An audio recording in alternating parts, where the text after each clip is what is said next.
الحمد لله رب العالمين الرحمن الرحيم مالك يوم الدين إياك نعبد وإياك نستعين اهدنا الصراط المستقيم صراط الذين أنعمت عليهم غير المغضوب عليهم ولا الضالين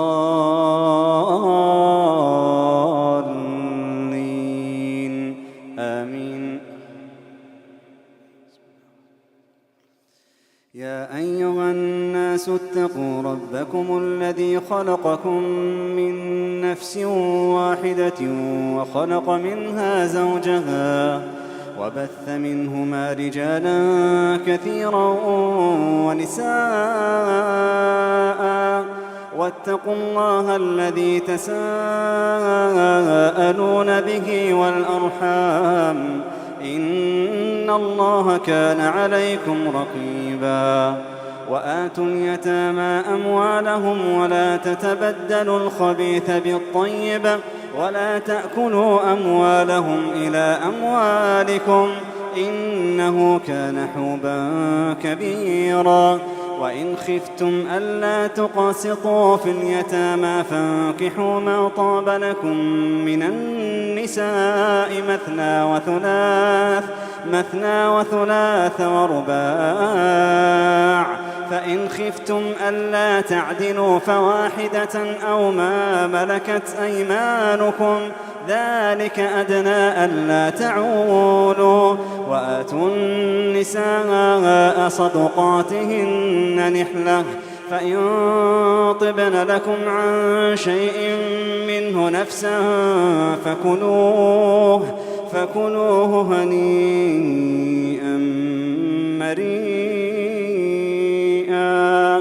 ولا تؤتوا السفهاء أموالكم التي جعل الله لكم قياما وارزقوهم فيها واكسوهم وقولوا لهم قولا معروفا.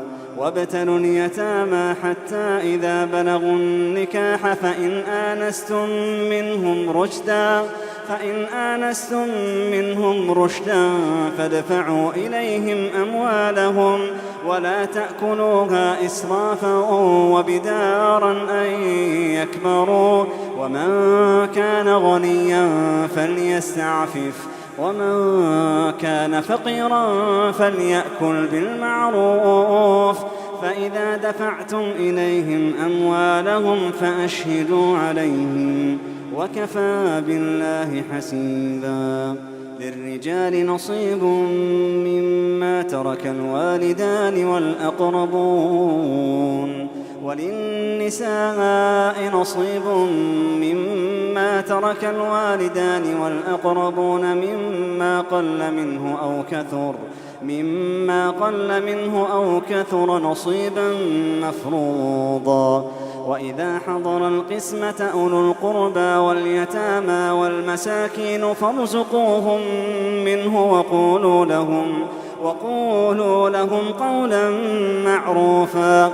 وليخشى الذين لو تركوا من خلفهم ذرية ضعافا خافوا عليهم فليتقوا الله وليقولوا قولا سديدا. إن الذين يأكلون أموال اليتامى ظلما إنما يأكلون في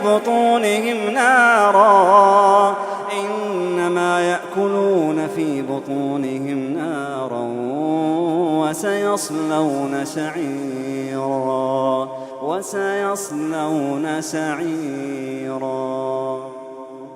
يوصيكم الله في أولادكم للذكر مثل حظ الأنثيين فإن كن نساء فوق 2 فلهن ثلثا ما ترك وإن كانت واحدة فلها النصف ولأبويه لكل واحد منهما السدس مما ترك مما ترك إن كان له ولد، فإن لم يكن له ولد وورثه أبواه فلأمه الثلث، فإن كان له إخوة فلأمه السدس من بعد وصية يوصي بها أو دين.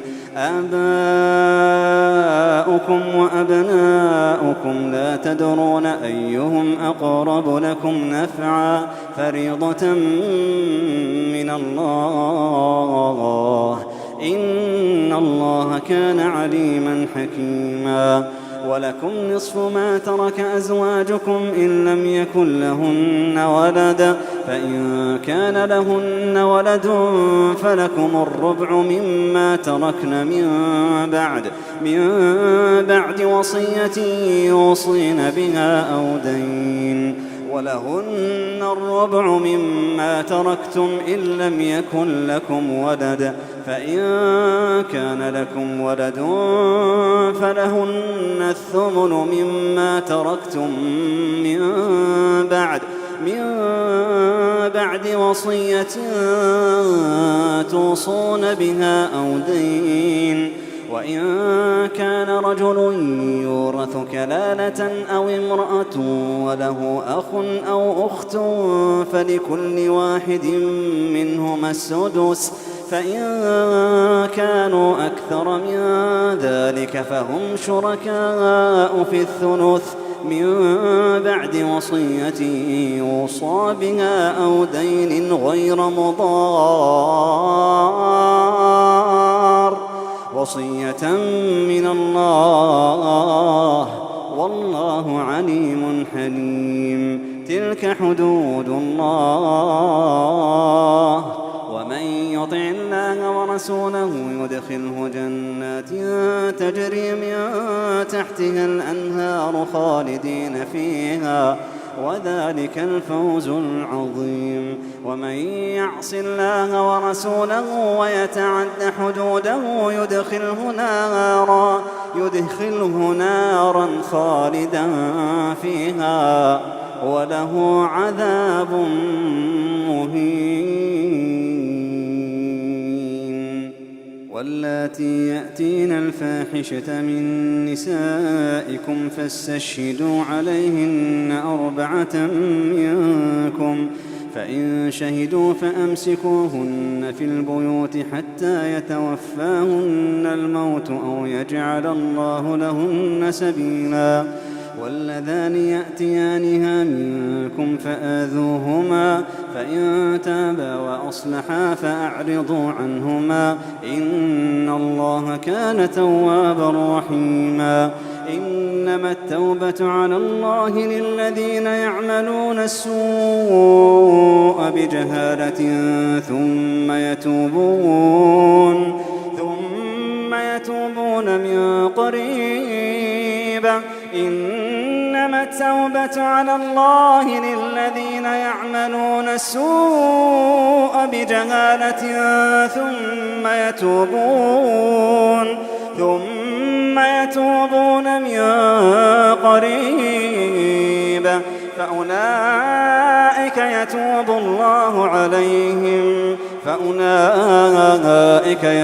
الله عليهم وكان الله عليما حكيما. وليست التوبة للذين يعملون السيئات حتى إذا حضر أحدهم الموت قال إني تبت الآن، ولا الذين يموتون وهم كفار أولئك أعتدنا لهم عذابا أليما. يا أيها الذين آمنوا لا يحل لكم أن ترثوا النساء كرها ولا تعضلوهن لتذهبوا ببعض ما آتيتموهن إلا أن يأتين بفاحشة مبينة وعاشروهن بالمعروف فإن كرهتموهن فعسى أن تكرهوا شيئا ويجعل الله فيه خيرا كثيرا. وإن أردتم استبدال زوج مكان زوج وآتيتم إحداهن قنطارا فلا تأخذوا منه شيئا أتأخذونه بهتانا وإثما مبينا. وكيف تأخذونه وقد أفضى بعضكم إلى بعض وأخذن منكم ميثاقا غليظا. ولا تنكحوا ما نكح آباؤكم من النساء إلا ما قد سلف إنه كان فاحشة ومقتا وساء سبيلا. حرمت عليكم أمهاتكم وبناتكم وأخواتكم وعماتكم وخالاتكم وبنات الأخ وبنات الأخت وأمهاتكم اللاتي أرضعنكم وأخواتكم من الرضاعة وأمهات نسائكم وربائبكم اللاتي في حجوركم من نسائكم اللاتي دخلتم بهن فإن لم تكونوا دخلتم بهن فلا جناح عليكم وحلائل أبنائكم الذين من أصلابكم وأن تجمعوا بين الأختين إلا ما قد سلف إن الله كان غفورا رحيما.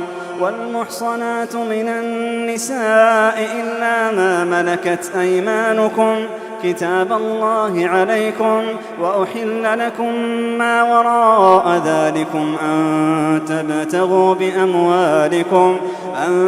تبتغوا بأموالكم محصنين غير مسافحين فما استمتعتم به منهن فآتوهن أجورهن فريضة ولا جناح عليكم فيما تراضيتم به من بعد الفريضة إن الله كان عليما حكيما. ومن لم يستطع منكم طولا أن ينكح المحصنات المؤمنات فمما ملكت أيمانكم من فتياتكم المؤمنات والله أعلم بإيمانكم بعضكم من بعض فانكحوهن بإذن أهلهن وآتوهن أجورهن بالمعروف محصنات غير مسافحات ولا متخذات أخدان فإذا أحصن فإن أتين بفاحشة فعليهن نصف ما على المحصنات من العذاب ذلك لمن خشي العنة منكم وأن تصبروا خير لكم والله غفور رحيم. يريد الله ليبين لكم ويهديكم سنن الذين من قبلكم ويتوب عليكم والله عليم حكيم. والله يريد أن يتوب عليكم ويريد الذين يتبعون الشهوات أن تميلوا ميلا عظيما. يريد الله أن يخفف عنكم وخلق الإنسان ضعيفا. يا أيها الذين آمنوا لا تأكلوا أموالكم بينكم بالباطل إلا أن تكون تجارة عن تراض منكم ولا تقتلوا أنفسكم إن الله كان بكم رحيما. ومن يفعل ذلك عدوانا وظلما فسوف نصليه نارا وكان ذلك على الله يسيرا. إن تجتنبوا كبائر ما تنهون عنه نكفر عنكم سيئاتكم وندخلكم مدخلا كريما ولا تتمنوا ما فضل الله به بعضكم على بعض للرجال نصيب مما اكتسبوا وللنساء نصيب مما اكتسبن واسألوا الله من فضله إن الله كان بكل شيء عليما ولكل جعلنا موالي مما ترك الوالدان والأقربون والذين عقدت أيمانكم فآتوهم نصيبهم إن الله كان على كل شيء شهيدا الرجال قوامون على النساء بما فضل الله بعضهم على بعض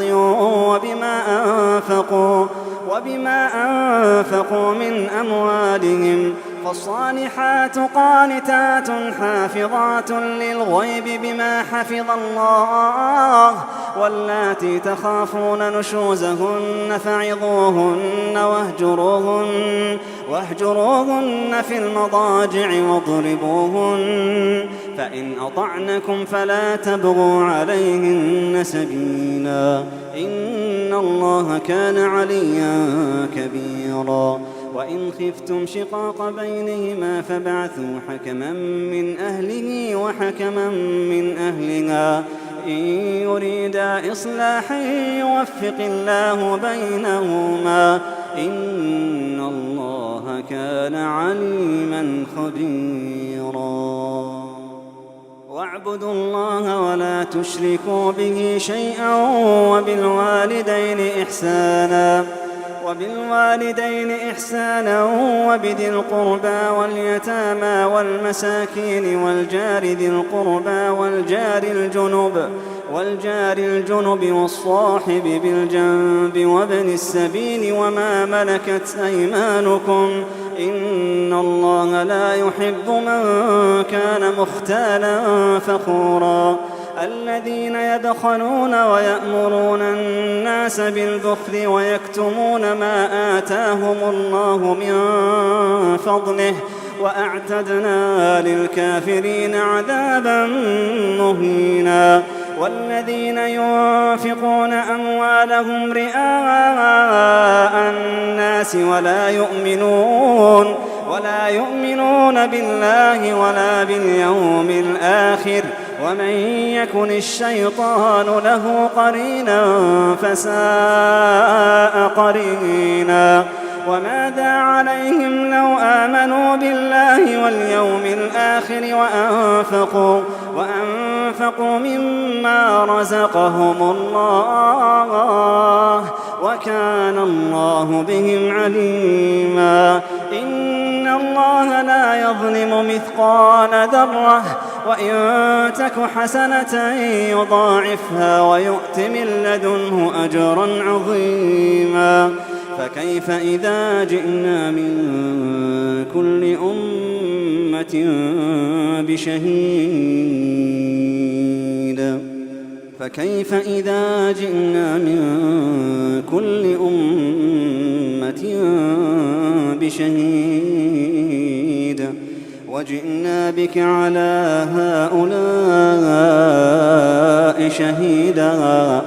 وجئنا بك على هؤلاء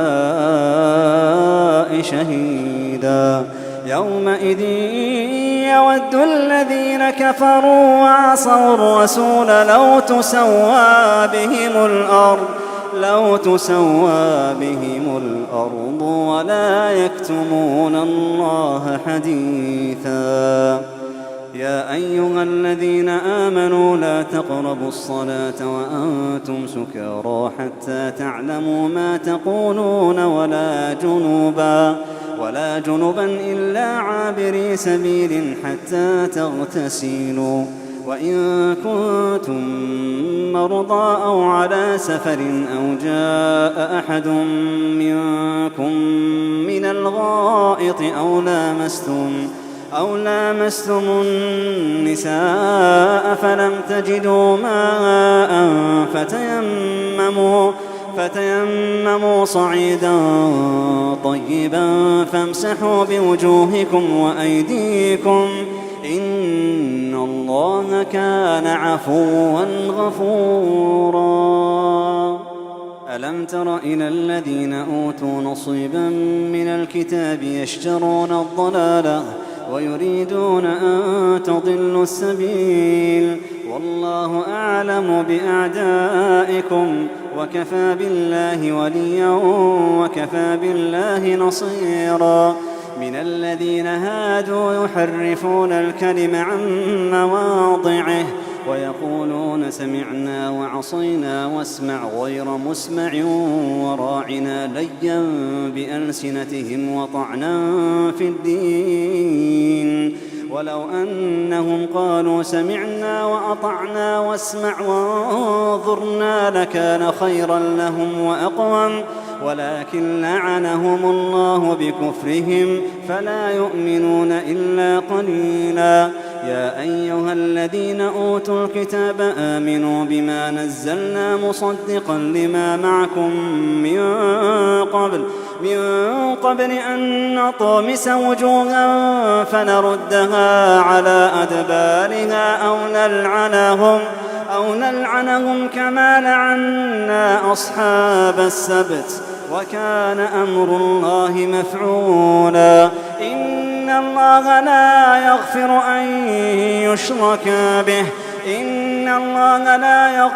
أن يشرك به ويغفر ما دون ذلك لمن يشاء ومن يشرك بالله فقد افترى إثما عظيما. ألم تر إلى الذين يزكون أنفسهم بل الله يزكي من يشاء ولا يظلمون فتيلا. انظر كيف يفترون على الله الكذب وكفى به إثما مبينا. ألم تر إلى الذين أوتوا نصيبا من الكتاب يؤمنون بالجبت والطاغوت ويقولون للذين كفروا هؤلاء أهدى من الذين آمنوا سبيلا. أولئك الذين لعنهم الله ومن يلعن الله فلن تجد له نصيرا. أم لهم نصيب من الملك فإذا لا يؤتون الناس نقيرا. أم يحسدون الناس على ما آتاهم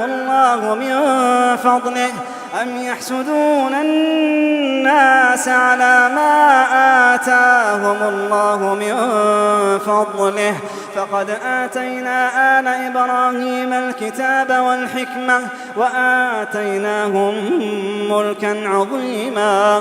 فمنهم من آمن به ومنهم من صد عنه وكفى بجهنم سعيرا. إن الذين كفروا بآياتنا سوف نصليهم نارا كلما نضجت جلودهم بدلناهم جلودا غيرها ليذوقوا العذاب. كلما نضجت جلودهم بدلناهم جلودا غيرها ليذوقوا العذاب. إن الذين كفروا بآياتنا سوف نصليهم نارا كلما نضجت جلودهم بدلناهم جلودا غيرها ليذوقوا العذاب. إن الله كان عزيزا حكيما. والذين آمنوا وعملوا الصالحات سندخلهم جنات تجري من تحتها الأنهار خالدين فيها أبدا لهم فيها أزواج مطهرة وندخلهم ظلا ظليلا. إن الله يأمركم أن تؤدوا الأمانات إلى أهلها وإذا حكمتم بين الناس أن تحكموا بالعدل إن الله نعم يعظكم به إن الله كان سميعا بصيرا. يا أيها الذين آمنوا أطيعوا الله وأطيعوا الرسول وأولي الأمر منكم فإن تنازعتم في شيء فردوه إلى الله والرسول إن كنتم تؤمنون بالله واليوم الآخر ذلك خير وأحسن تأويلا.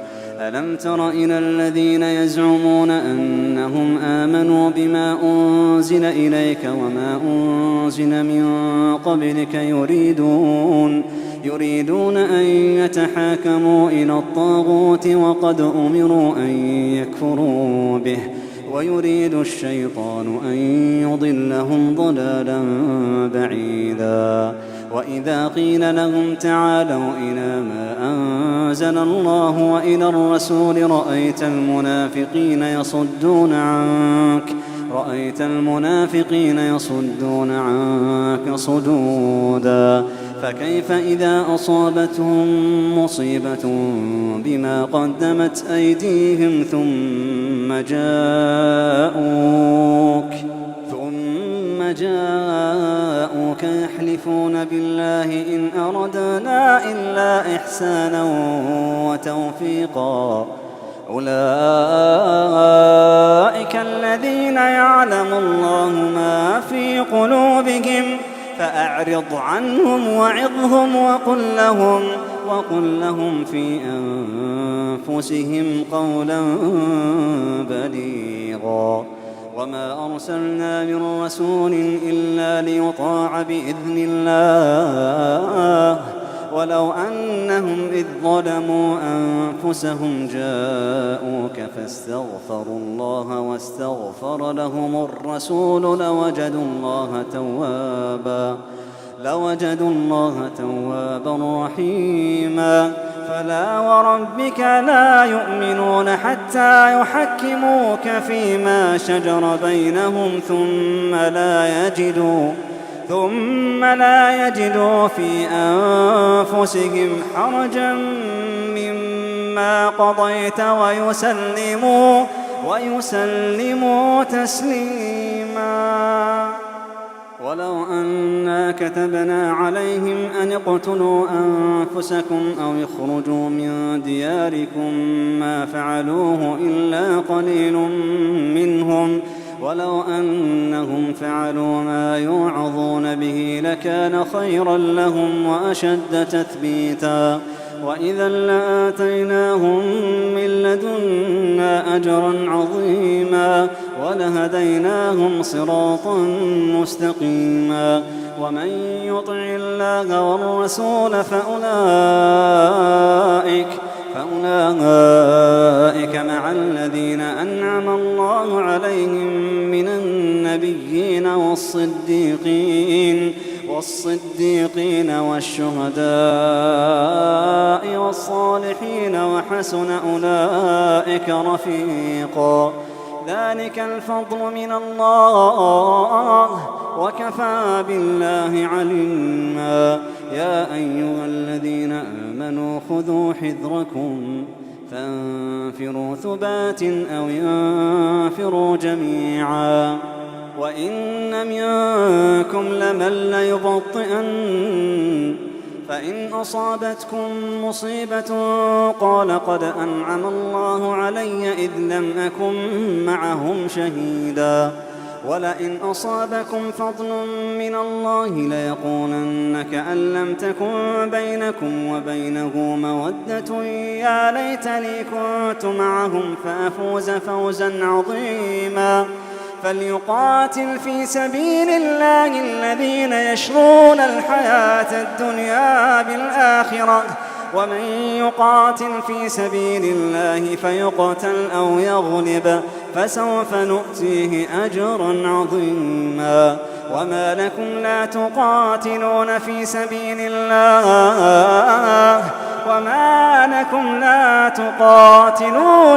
سبيل الله والمستضعفين من الرجال والنساء والولدان الذين يقولون ربنا أخرجنا من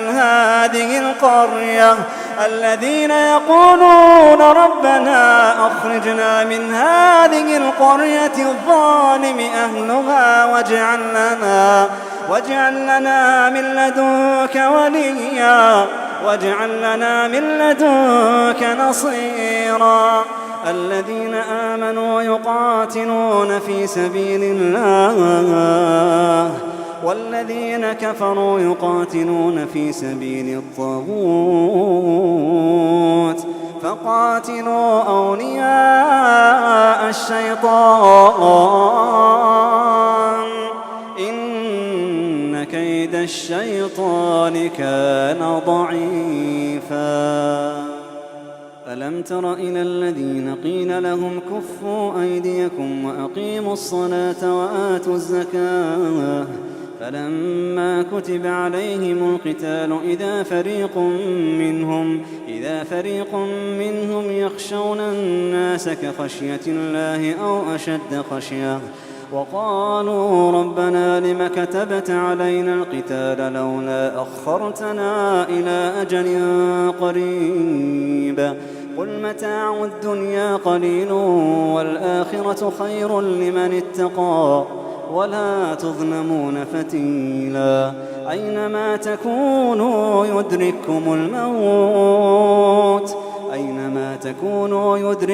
الموت ولو كنتم في بروج مشيدة وإن تصبهم حسنة يقولوا هذه من عند الله وإن تصبهم سيئة يقولوا هذه من عندك قل كل من عند الله فما لهؤلاء القوم لا يكادون يفقهون حديثا.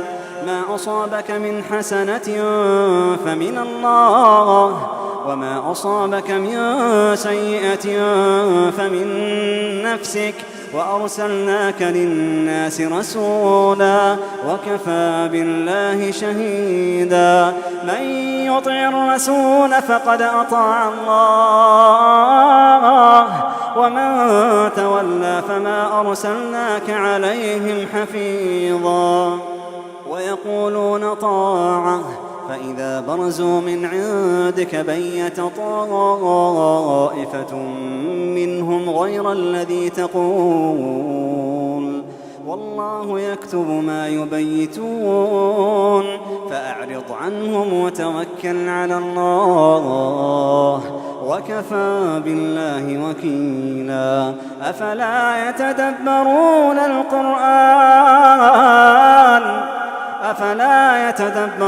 القرآن ولو كان من عند غير الله لوجدوا فيه اختلافا كثيرا.